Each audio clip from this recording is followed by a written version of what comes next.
picked this image to share with you because I thought it had some potential compositionally. It's a really interesting barn.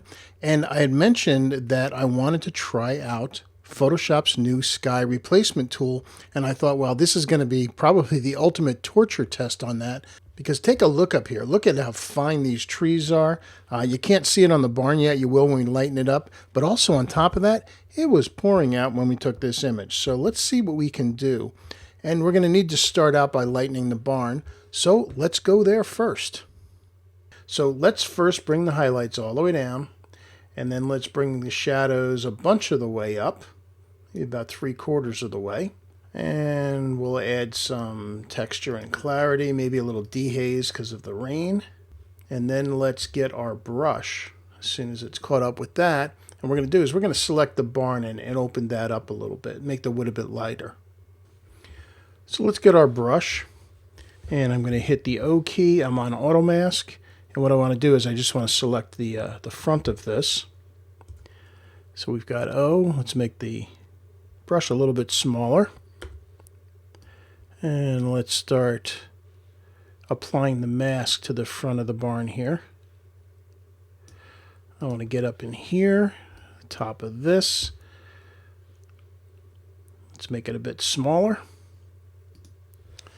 All right, we picked up a little of the trees here, so let's hold down the Alt key, turn it into a minus, and let's deselect this bits of trees that it got.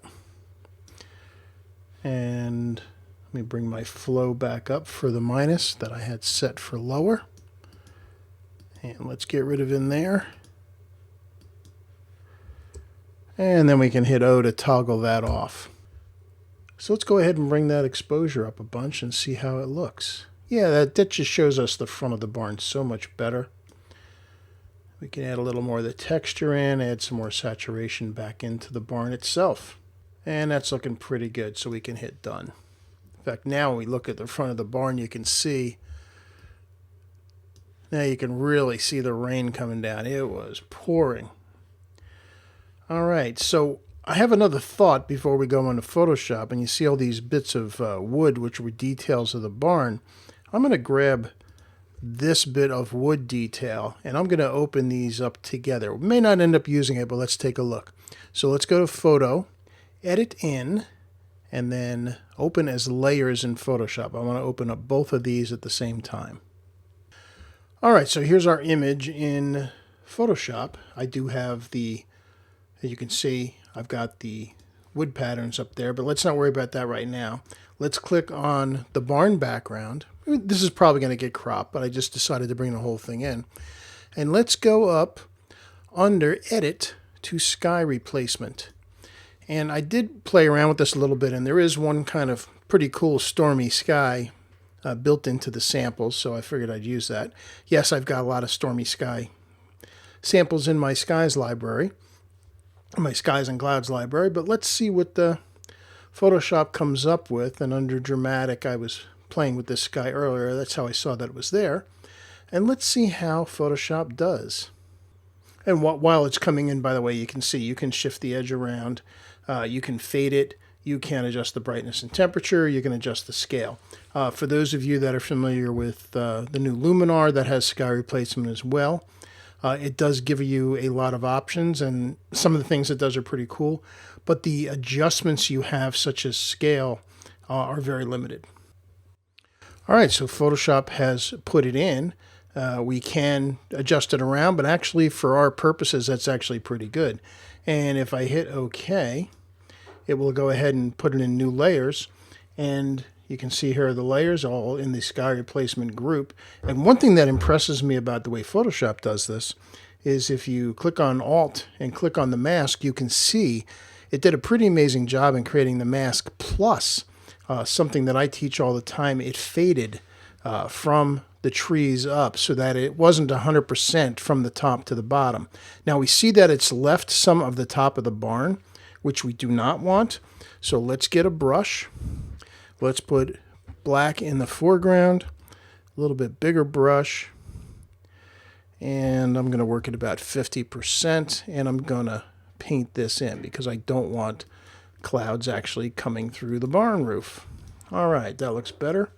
So we click on the sky again, And we can turn this on and off, and you can see, and not only does it do that, but it also creates a darkening over the top of the image that you can decide, is it needed or not? And I think that's pretty good. And if we go ahead and look at this, we'll zoom in. Let's take a look at the barn and the trees behind. And you can see it's done a pretty good job. Now these trees back here are not sharp anyway because, as you can see, it is pouring out. So otherwise though, we can turn this on and off. You can see Photoshop did a pretty darn good job of creating that mask and doing the sky replacement. And by the way, you can use this sky replacement tool and use your own skies if you feel that it's going to make things a little easier on you. By all means, have at it. So before I do any kind of cropping, I do want to bring this back and see if there's anything we can do with it. And what I was thinking was to change this to overlay and then bring the opacity down and just kind of add to see if having the wood texture over the grass made any sense. And as I look at it, it doesn't. So, all right, we'll skip that one. All right, let's try something to add a little bit to this. Let's add a curves adjustment layer over top of this. And I'm going to get the adjustment finger here and just bring down that, but just in the greens. Let's bring the greens down without affecting anything else. And that, I do kind of like that. So let's take a look. So there's just bringing the greens down a little bit. We'll do a little burning and dodging as well. So let's create a new blank layer. I'm going to get a big brush. First, I'm going to change this to overlay. And I'm going to work at 20% in white. I'm going to lighten up the barn a little bit. That was too much. So let's just do 10%. And then I'm going to flip to black and work at 20%. And I'm going to darken this foreground a bit because the grass is just a little bit too light. All right, and let's open up the trees a little bit by putting some white in there.